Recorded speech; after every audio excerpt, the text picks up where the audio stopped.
Do you know what is plastic collapse mechanism and how do plastic hinges form? A plastic collapse mechanism is the stage where a structure can no longer take any additional loading and is now free to deform, rotate, and fold like a mechanism. A plastic hinge is not a real hinge. It is a small region in a beam or column which has fully yielded due to critical moment. In this lecture, I will give you background to plastic collapse mechanisms and how do plastic hinges form with the help of real life examples. I will solve these three examples to demonstrate plastic collapse mechanism. This is part of my video series on IStructE certificate in structural behavior. If you have missed other lectures, click on this side of the screen. Hi, I'm Dr. Jawed Qureshi, a senior lecturer at the University of East London, and in here we talk about civil and structural engineering. In this lecture, I will talk about plastic collapse and hinges, and I will solve few examples.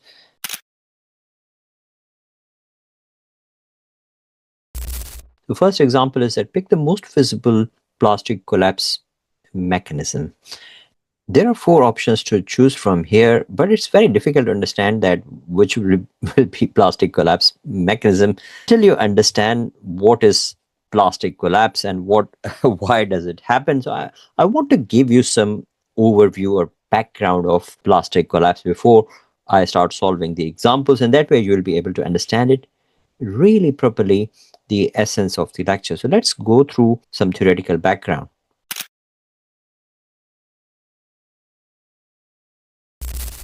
This is part of my another lecture series on the steel design. So search up steel design playlist on my channel, and then you'll be able to have a look at the plastic analysis section. So what is plastic analysis and where do we use it? Firstly, elastic analysis predicts the internal forces induced by only working loads. It means that we are not utilizing the full potential of the material. We are just at the point where we apply load, we remove load, there is no permanent deformation. That is elastic analysis. Plastic analysis predicts the load at which the structure fails due to excessive deflection and under ultimate loads. That is key to understand here. It is under ultimate loads. And load factor is termed as collapse load divided by working load. And what it tells us in real life, it is the reserve capacity of the structure. So if working load is 100, if collapse load is 150, it means that we still have 50% capacity. This is the magnitude, not the pattern. Now, where do we use elastic analysis and plastic design? Here in this lecture, I will talk about structural analysis. Now, we don't use structural analysis using plastic analysis. It is not very common. Only in steel portal frames we use this. And this lecture is about plastic structural analysis. Mostly we use elastic structural analysis if we want to find out bending moment, shear force, or internal forces in any member when we want to design them. Now, you might think that where does safety come from? So safety comes from the load factors that we apply to in design codes, where we increase the permanent loads and where we increase the live loads. So different design codes apply different factors, and the one that we apply in Eurocode is 1.35 for dead loads and 1.5 for live loads. But elastic structure analysis is really very common that we use. But here we are using plastic structure analysis. Now, plastic design, on the other hand, is so common in all major design codes, American, European, and Indian, you name it, all design codes almost these days in 2026 are based on plastic design. And elastic section design is really less common. So we don't use it anymore. It used to be termed as working stress design method. This is designing from first principle, and it leads to a lot of thicker sections. So that's why we don't use it anymore. We have more confidence now in plastic structural design. So here, for this section, we will focus on plastic structure analysis. What does it mean by elastic plastic material? So when this is a stress strain diagram for steel, it reaches up to yield point where it starts in the plastic range. It means that now it cannot come back to its original position, and then strain hardening happens, and finally rupture happens. And this is the point which is the ultimate strength. In plastic analysis, we take the material to its ultimate strength. And this is the idealized curve where we say that this is bilinear curve, and at this point maximum stress is happening. And what is plastic hinge? So when we have a member where we apply the loading, this is load versus deflection diagram, and plastic hinge develops in the middle, and then failure happens and strain hardening happens, and we simplify it like this. And at this point, the section is going to collapse and we will have a plastic hinge. Now here we don't have any hinge. When we apply loading, it increases, plastic moment develops. And the plastic hinge forms at plastic load. Rotation increases without corresponding increase in moment. And at this point, we assume that plastic hinge would have developed at this position. So MP is equal to WCL over 4, where WC is applied load, L is a span. As load increases, plastic hinge forms at critical locations, and at collapse load, mechanism is formed. And the collapse sequence is that structure, this is important note, structure is initially statically indeterminate. After formation of plastic hinges, it becomes determinate. Statically indeterminate means it cannot be analyzed using equilibrium equations. Summation of horizontal forces equal to 0, vertical and moment equal to 0. And then mechanism forms. So remember this collapse sequence when we are going to solve the problems. Now this is a statically indeterminate structure. There are two reactions over here at each support, and which means that static indeterminacy is equal to unknowns minus equilibrium equations. Equilibrium equations are 3, unknowns are 6. So 6 minus 3, SI is equal to 3. To make this structure statically determinate, which we can solve using equilibrium equations, we must release 3 forces. It means that we must have 3 hinges here.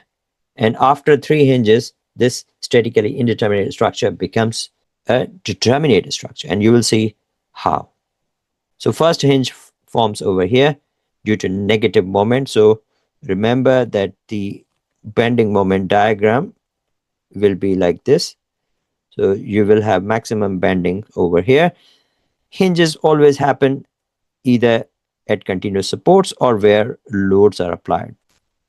So now you can see that 3 hinges have formed, which have released 3 forces, and as a result this SI becomes 0 because now 3 forces are released. Now this structure is statically determinate structure, which is easier to analyze. So this is how plastic collapse develops. These are some examples of plastic hinges in real life, and again this is another example of plastic hinge. And again, this is a test pile where plastic hinge is happening. And this is a classic example of the plastic hinge. Now see here, this is a simply supported beam with point load applied, and have a look. Have a look to see what is happening here.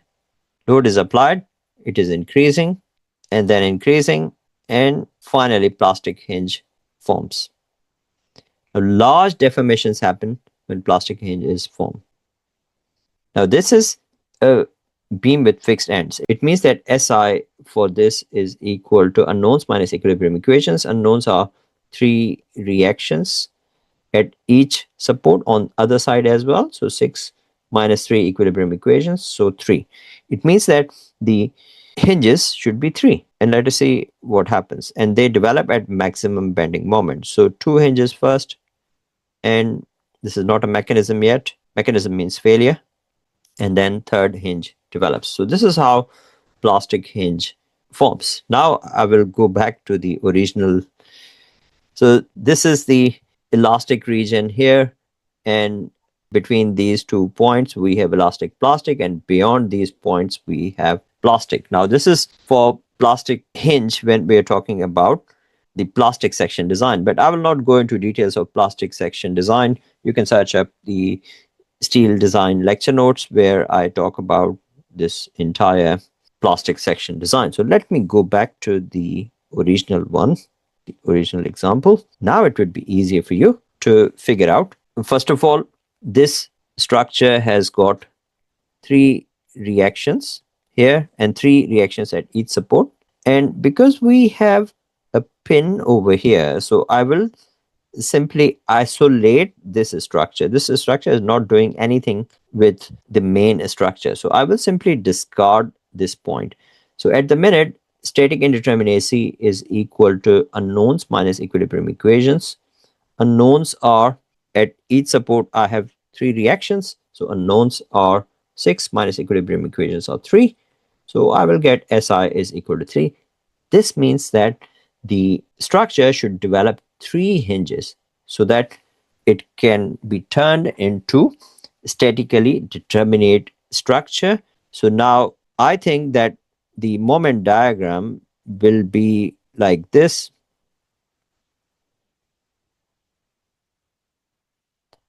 So you can have hinge over here, and although it can develop like this, but the main thing is that we need 3 hinges. So when we are applying loading over here, so hinge can develop at this point, and hinge can develop on the beam side rather than on column, all right, because the loading is applied directly on beam, so beam will fail first. So 3 hinges will develop in the beam. So let's see what option do we have where we have 3 hinges. Now in this option B, there are 4 hinges being developed over here. So this option is incorrect, and there is no hinge where point load is being applied. It means that it does not make sense. This option is incorrect as well because we have 4 hinges. 4 hinges are not possible.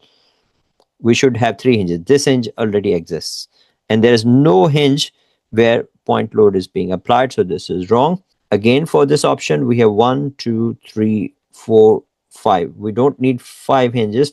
We just need 3 hinges. So the option, if you're clever, only by seeing how many hinges are there, you can figure out which option is the correct one. So here option A is correct one because load is applied here. So hinge will develop at this point and inside the beam here, not on the column side. Option A is the correct one. Let's move to next question.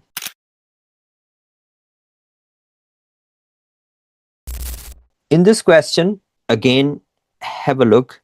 We have 3 reactions over here and 2 reactions here. Load is applied on this span. We have a roller over here, so it will not do anything with the formation of hinges. So we can discard this part easily. And now we can say that SI is equal to unknowns minus equilibrium equations. Unknowns are 5 here, equilibrium equations are 3. So SI is equal to 2. So when static indeterminacy is equal to 2, that means that there should be 2 hinges somewhere. And there can't be any hinge over here. So let's see how many options do we have. Firstly, this option has got 3 hinges. The 3 hinges are not possible. So I will discard that. And option A is not possible because we have roller, it will move here. So why would hinge develop in the roller portion when loading is applied over here? And this option is wrong. Option C is wrong because again, we have hinge on the roller side. This portion is doing nothing. So over here, that's fine. Again, it is showing 3 hinges. So 3 hinges are not possible. We just need 2 hinges. And the only option left is option D, so which means it is correct. Load is applied over here. So hinge will develop at this position, and then again it will go up over here and it will develop on the beam side. So only two hinges will develop to make this structure statically determinate. And in this way, option D is the correct one. The largest bending moment will happen under the point load and the same member to the left of the column. The plastic hinges will form here, creating a local mechanism. So that's why a local mechanism is being created here.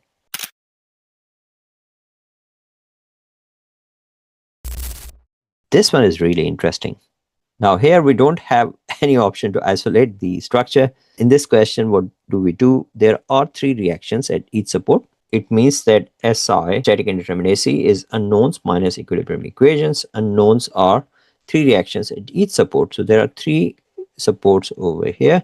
I will say 9 minus equilibrium equations are 3. So you need 6.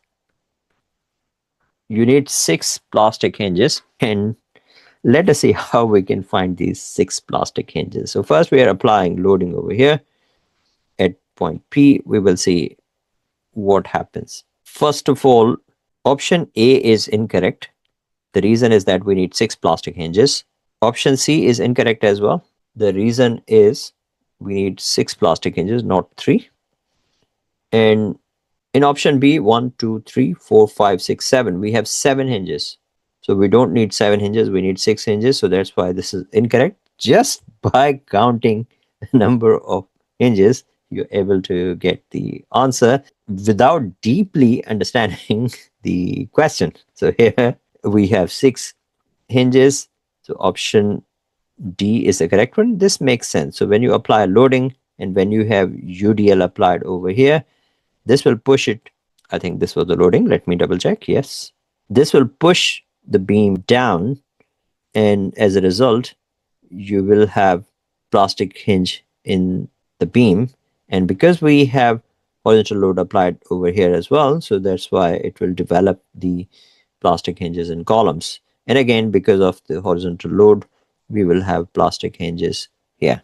So correct option is option D.